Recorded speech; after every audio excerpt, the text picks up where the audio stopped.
ಜಗತ್ತಿನಲ್ಲಿ ಭೂಲೋಕದಲ್ಲಿ ಆ ಅನುಸೂಯ ಎನ್ನುವಂತಹ ಪತಿವ್ರತೆ ಇದ್ದಾರೆ, ಅವಳು ಜಗತ್ತಿನಲ್ಲಿ ಎಲ್ಲಕ್ಕಿಂತ ಶ್ರೇಷ್ಠಳು ಅಂತೇಳಿ.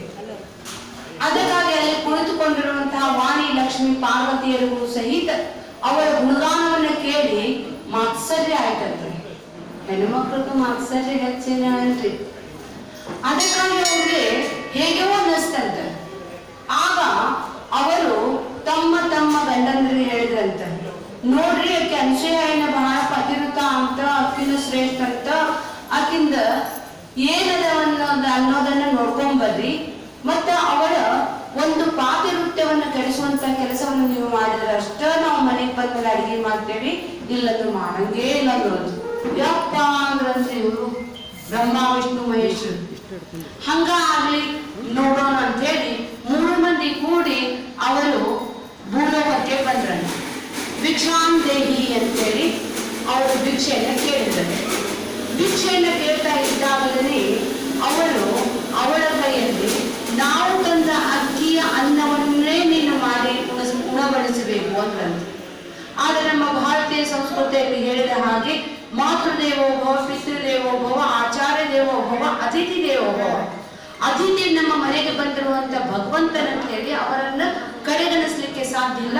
ಹಾಗೆ ಆಗಲಿ ಅಂತ ಹೇಳಿ ಅವರು ಕೊಟ್ಟಿರುವಂತಹ ಆಜ್ಞೆಯನ್ನು ತೆಗೆದುಕೊಂಡು ಅವರ ಅನ್ನವನ್ನ ಮಾಡಲಿಕ್ಕೆ ಪ್ರಾರಂಭಿಸಿದರು.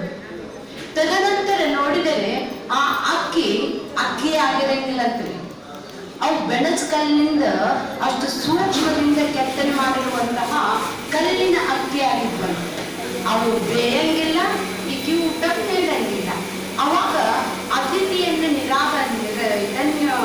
ಅವಮಾನ ಮಾಡಿದ್ದಕ್ಕೆ ಅವಳ ಒಂದು ಜೀವನದಲ್ಲಿ ನಡೆದು ಬಂದಿರುವಂತಹ ಒಂದು ವೃದ್ಧ ಅದು ಕೆಟ್ಟ ಹೋದರೆ ಅವಳಿಗೆ ಕೆಟ್ಟ ಹೆಸರು ಬರ್ತೈತಿ ಅಂತೇಳಿ ಐಡಿಯಾ ಮಾಡಿ ಬಂದಿರ್ತಾರೆ.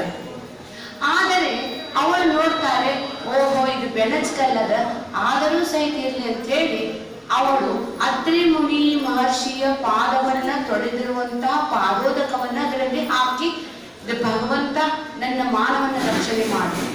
ಹೆಂಡತಿ ಆದ ಸತ್ಕಾರ ಮಾಡಿದ್ರೆ ಗಂಡನ ಮರ್ಯಾದೆ, ಹೆಂಡತಿರಿಂದ ಗಂಡನ ಸತ್ಕಾರ ಎದಕ್ಕಂತೇಳಿ ಮನೆಗೆ ಬಂದಿರುವಂತಹ ಅತಿಥಿಗಳ ಸತ್ಕಾರ ಮಾಡೋದು ಹೆಣ್ಮಕ್ಳಲ್ಲಿ. ಹೆಣ್ಮಕ್ಳು ಮಾಡಿದ್ರೆ ಗಂಡ್ಮಕ್ಳು ಹೂವ ಅಂತಾರೆ. ಏನ್ ನಾವು ಮನೆಯವ್ರ ಸತ್ಕಾರ ಮಾಡಿದ್ರಿ ಅಂತೇಳಿ. ಅವಾಗ ಅವಳು ಅನ್ನವನ್ನ ಬೇಯಿಸ್ತಾಳೆ, ಊಟಕ್ಕೆ ರೆಡಿಯಾಗಿದೆ ಬರ್ರಿ ಅಂತ ಕರಿದ ನಂತರ ಎಲೆ ಮೇಲೆ ಕೂಡ್ತಾಳೆ, ಬಾಳೆಯಲ್ಲಿ ಹಾಕ್ತಾಳೆ, ಎಲ್ಲ ಮಾಡ್ತಾಳೆ, ಎಲ್ಲವನ್ನೂ ನೀಡ್ತಾಳೆ. ನೀಡಿ ಕೈ ಮುಗಿದು ಈಗ ನೀವು ಪ್ರಸಾದವನ್ನು ತೆಗೆದುಕೊಳ್ಳಬಹುದು ಅಂತ ಹೇಳ್ತಾಳೆ. ಆಗ ಅವರು 3 ಮಂದಿ ಹೇಳ್ತಾರೆ, ನಮ್ಗೆ ಇನ್ನೊಂದು ಷರ್ತ್ ಇದೆ, ಆ ಷರ್ತಿಗೆ ನೀನು ಹೂ ಅಂದ್ರೆ ಅಷ್ಟೇ ನಾವು ಊಟ ಮಾಡ್ತೇವಿ, ಇಲ್ಲಂದ್ರೆ ಇದು ಎಲೆಯನ್ನ ಬಿಟ್ಟು ಹೊರಟು ಹೋಗ್ಬಿಡ್ತೇವಿ ಅಂತ ಹೇಳ್ತಾರೆ. ಇದೇ ಅಂತ ಪರಶಪ್ಪ ಪರಮಾತ್ಮ ಅನ್ಕೊಂಡಿರ್ತಾರೆ. ಹೇಳ್ರಿ ನಿಮ್ಗೆ ಏನ್ ಬೇಕು ಅದನ್ನ ನಾ ಮಾಡ್ಲಿಕ್ಕೆ ರೆಡಿ ಇದ್ದೇನೆ ಅಂತೇಳಿ. ಆಗಲಾರ್ದನ್ನು ಹೇಳ್ತಾರೆ ಅವರು.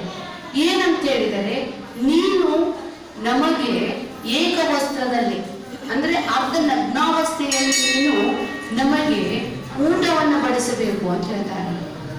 ಅವಳ ಮುಖಚರ್ಯದಲ್ಲಿ ಯಾವ ಪ್ರತಿಕಾರ ಇಲ್ಲದೆ ಹಾಗೇ ಆಗಲಿ ಅಂತ ಹೇಳ್ತಾರೆ. ಯಪ್ಪ ಎಂತಕ್ಕಿದಾಳ್ರಿ ಈಕಿ ಅಂತ ಹೇಳಿ ಅವರು ಆಶ್ಚರ್ಯ ಪಡ್ತಾರೆ.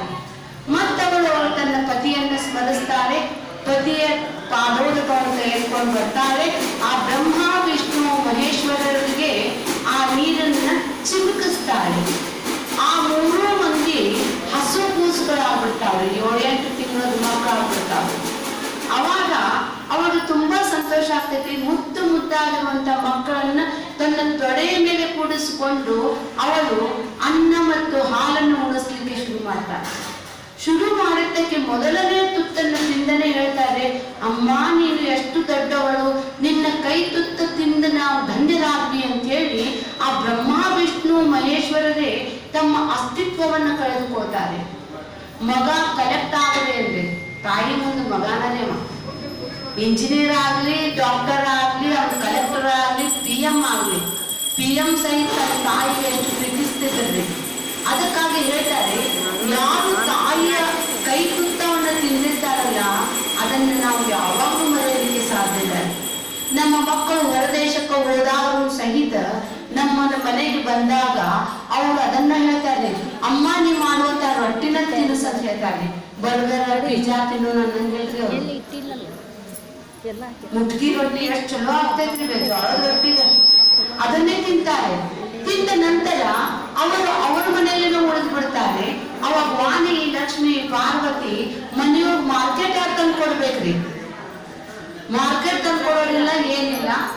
ಅವಾಗ ಆ ವಾಣಿ ಲಕ್ಷ್ಮಿ ಪಾರ್ವತಿ ಬರ್ತಾರೆ, ಬಂದು ನೋಡ್ತಾರೆ, ತಮ್ಮ ಗಂಡಂದ್ರನ್ನೇ ಇರಂಗಿಲ್ಲ, ಮಕ್ಕಳು ಇರ್ತಾರೆ. ಆದ್ರೆ ಅವ್ರ ನಾಮ ಮೇಲೆ ಸಿಗ್ನಲ್ ಇರ್ತೈತಲ್ರಿ, ಅದರ ಮೇಲೆ ನೋಡಿ ಓ ಪಾರ್ವತಿ ಅಂತಾಳೆ, ಮಹೇಶ್ವರ ಇಲ್ಲೇ ಇದ್ದಾನೆ, ಸರಸ್ವತಿ ಅಂತಾಳೆ, ಬ್ರಹ್ಮಾಜಿ ಇಲ್ಲೇ ಇದ್ದಾರೆ.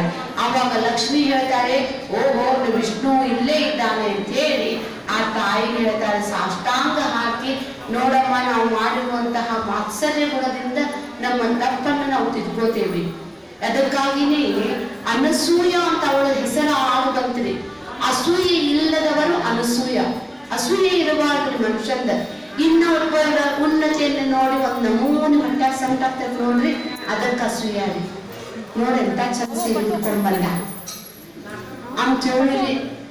ಅದಕ್ಕಾಗಿ ಹೋಗ್ಬೇಕು ಮಾರ್ಕೆಟ್ನ್ಯಾಗ ಹೋಗಿ ಹೇಳಿದ್ಲಂತ, ರೀ ನನಗೆ ಇಂಥ ಸೀರೆ ಕೊಡ್ರಿ ನೀವು, ನಮ್ಮ ಪಕ್ಕದ ಮನೆ ರಾಧಮ್ಮ ನಂಗೆ ನೋಡಿ ಉಳಿದು ಸುಟ್ಟು ಹೋಗ್ಬೇಕು ನೋಡಕ್ಕಿ ಅಂದ. ಅದನ್ನ ಅಕ್ಕಿನ ತೋಡಲ್ಲ ಅಂದ. ಅದಕ್ಕಾಗಿ ನಾವು ಇನ್ನೊಬ್ಬರ ಮೇಲೆ ಅಸೂಯ ಗುಣಗಳನ್ನ ಮಾಡಬಾರ್ದ್ರಿ. ಅದಕ್ಕಾಗಿ ಅವಳ ಹೆಸರು ಅನಸೂಯ.